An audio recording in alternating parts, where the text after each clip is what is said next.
नमस्कार दोस्तों, बहुत बहुत स्वागत है आपका इस वीडियो के अंदर। और इस वीडियो में हमारा जो टॉपिक है वो है नंबर एक। तो हम सबसे पहले जानेंगे कि जो नंबर एक है वो किन नंबरों के साथ कंपैटिबल है।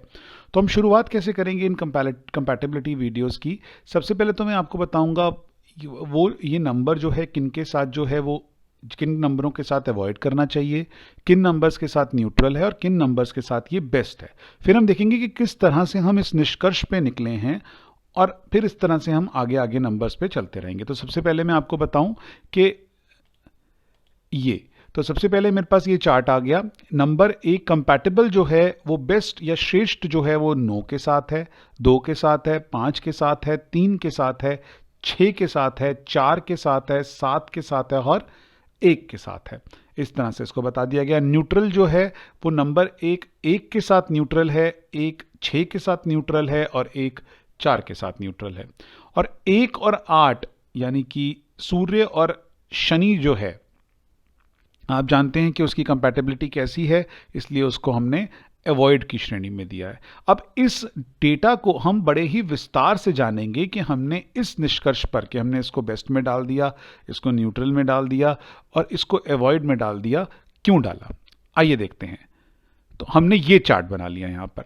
अब हमने क्या यहाँ किया कि सबसे पहले हमने एक नंबर के साथ कर रहे हैं, तो हमने यहाँ पे सन दे दिया और सन को हमने, सूर्य को हमने जो दर्जा दिया है अपनी न्यूमरोलॉजी में समझने के लिए, वो किंग का दिया है। किंग यानी कि राजा का दिया है। कंपैरिजन हम करेंगे इनसे, है ना। और उसके बाद फिर हम यहाँ पर बताएंगे कि क्या निष्कर्ष आके निकलता है। तो ये 1 2 3 मतलब एक का कंपैरिजन एक के साथ, एक का कंपैरिजन 2 के साथ। तो राजा का कंपैरिजन राजा के साथ, फिर राजा का कंपैरिजन मून के साथ, मतलब सन का मून के साथ और राजा का रानी के साथ, किंग का क्वीन के साथ, फिर इसी तरह से। तो अब इस तरह से चलेंगे। तो सबसे पहले देखते हैं sun to sun, 1 to 1, sun to sun, सूर्य से सूर्य, राजा से राजा, किंग से किंग। तो ये हम इसको दे देते हैं न्यूट्रल, है ना। तो ये न्यूट्रल हो जाता है, पहला न्यूट्रल। फिर है सन टू मून, यानी कि सूर्य से चंद्र, यानी कि राजा से रानी, किंग से क्वीन। इन दोनों का रिलेशन आप जानते हैं कि अच्छा रहता है, तो हमने इसको दे दिया बेस्ट का, है ना। लेकिन इससे भी ज्यादा बेस्ट क्या रहता है। तो अब हम ABCD से चलेंगे। तो आप जानते हैं कि जो राजा है उसको सबसे ज़्यादा ज़रूरत किसकी होती है। अच्छा, सबसे पहले ये समझ लेते हैं ताकि आपको आगे चलने में बड़ी आसानी हो। तो एक जो है वो है राजा यानी कि किंग, 2 जो है वो रानी है यानी कि क्वीन, जुपिटर जो है वो है बृहस्पति यानी कि देवगुरु, है ना। देवगुरु कहा गया इनको, टीचर। राहु जो है वो है रॉबिनहुड, इन्हें आप गुंडा कह सकते हैं, अपनी मन मर्जी के मालिक कह सकते हैं। बुध यानी कि मरकरी, उनको दिया गया है प्रिंस या प्रिंसेस, मतलब राजकुमार या राजकुमारी।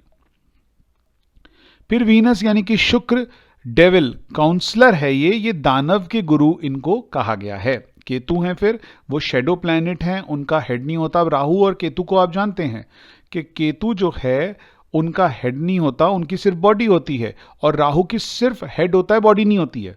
इसीलिए जोड़कर फिर कहते हैं शरीर बनता है। लेकिन वो कहानियां मन थड़ंग हैं या बनाई गई हैं, वो अलग है। समझने के लिए आप इसको अभी समझिए। फिर उसके बाद सैटर्न यानी कि शनि, इसको न्यायाधीश कहा गया है, जज कहा गया है। और मार्स यानी कि मंगल, कमांडर। अब आप देखिए सन जो है, सूर्य जिसे किंग कहा गया है, उसकी सबसे पहले सबसे अच्छी बनेगी कमांडर के साथ, क्योंकि जो वो निर्देश देगा उसी तरीके से उसको फिर आगे मानने हैं। तो हमने इसको कह दिया कि ये बेस्ट है। दूसरी उसके साथ अच्छी बनेगी किसके साथ, क्वीन के साथ, है ना। राजा की दूसरी जो बनेगी क्वीन के साथ, तो हमने इसको बेस्ट बी दे दिया। राजा की अपने बच्चे के साथ, सूर्य की यानी कि किंग की, प्रिंस या प्रिंसेस यानी कि मरकरी 5 से, इसको हमने बेस्ट दे दिया। फिर राजा को सलाह लेनी पड़ती है, तो सलाह लेने के लिए हमने क्या कहा, राजा का 3 नंबर के साथ, टीचर के साथ, हमने इसको बेस्ट नंबर में 4 दे दिया। तो आप देख रहे हैं किस तरह से हमने इसको करा है। और उसके बाद फिर क्या होता है कि राजा को जो है वो दानव के गुरु जो काउंसलर हैं, कभी कभी अच्छी सलाह कभी कभी गलत सलाह भी लेनी पड़ती है, तो इसलिए हमने इसको कह दिया कि ये अच्छी भी दे सकते हैं।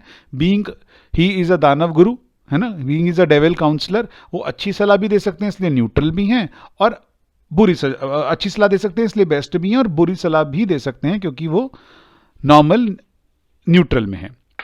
अब इसके बाद आता है आपका, हम बाकी देख लेते हैं न्यूट्रल में और कौन कौन है।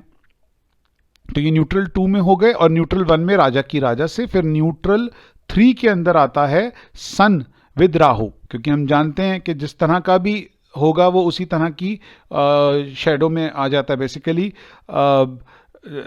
फिर फिर क्योंकि आप देखेंगे कि केतु भी हमने मिस कर दिया। केतु भी जो है वो सन का 1 का 7 के साथ, जैसा राजा होगा उसी की शेडो के अंदर परछाई बन जाएगा, तो इसलिए जैसा आप कहोगे वैसे ही बन जाएगा, इसलिए ये बेस्ट जी में है। फिर उसके बाद न्यूट्रल में जो आते हैं वो हमारे आते हैं आपके दूसरे नंबर पर 1 और 6 वीनस, ये हम देख चुके हैं। फिर उसके बाद आते हैं सन, और फिर लास्ट में आता है सन टू रॉबिन हुड, यानी कि सन टू राहु।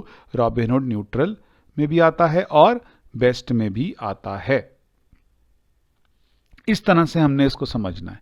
मेरे ख्याल से काफ़ी समझ आ गया होगा। एक बार आप दोबारा देखेंगे, हमने मेरे ख्याल से सारे नंबर्स ले लिए हैं। अच्छा, 1 और 8 का नहीं लिया हमने, जहां सूर्य और राजा न्यायाधीश है। तो अब सन जो भी काम करेगा, राजा जो भी काम करेगा, जज जो है वो बिल्कुल सही श्रेणी देगा। हालांकि आप दूसरी इसकी कहानी भी जानते हैं कि शनि और सूर्य की जो आपस में नहीं बनती है, वो भी आप जानते हैं कि उसका भी कारण है। लेकिन स्टिल पुत्र और पिताजी के अंदर जो प्रॉब्लम है वो भी आप जानते हैं। लेकिन अभी आप ये भी समझ लीजिए कि हमने इनको अवॉइड करना है। तो बहुत बहुत शुक्रिया दोस्तों इस वीडियो को देखने के लिए। मैं आपसे मिलूंगा अपनी अगली वीडियो में। तब तक के लिए नमस्कार।